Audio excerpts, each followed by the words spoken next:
Hello guys, welcome to my channel খেয়ালি রান্নাঘর। আজকের রেসিপি মটন কারি। মাংসটা নিয়ে নিয়েছি। এবার পরিমাণ মতো হলুদ দিয়ে দিলাম, টমেটো কুচি দিয়ে দিলাম, রসুন বাটা, পেঁয়াজ কুচি, তারপর দেব পেঁয়াজ বাটা,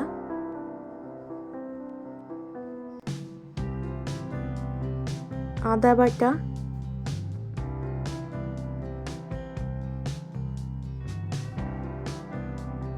জিরে গুঁড়ো, লঙ্কা বাটা আর স্বাদ মতো লবণ দিয়ে দিলাম। এবার কিছুটা সর্ষের তেল দিয়ে দিলাম। এবার এটা ভালো করে মেখে নেব।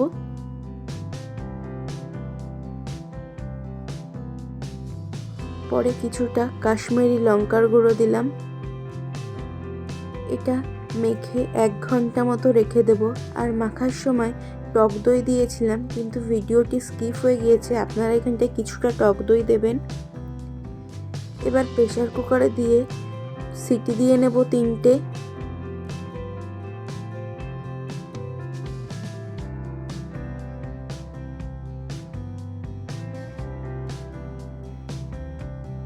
মাংসটা হতে হতে আলুটা কেটে নেব।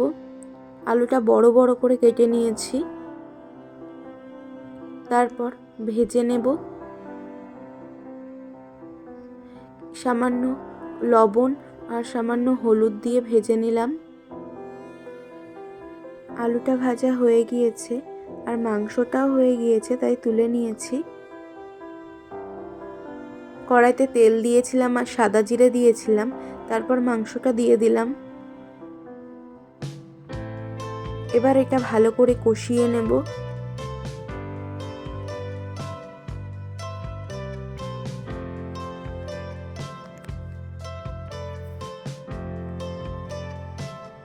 আবার কিছুটা টক দই দিয়ে দিলাম।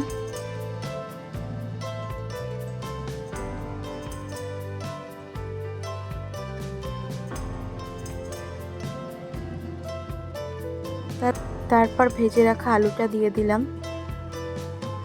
মাংসটা কষানো হয়ে গিয়েছে, দেখুন কত সুন্দর কালার এসেছে।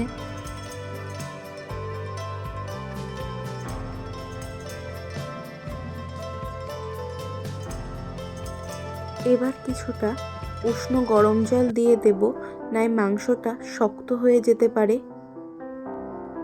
বেশ খানিকক্ষণ ফুটিয়ে নিতে হবে মাংসটা।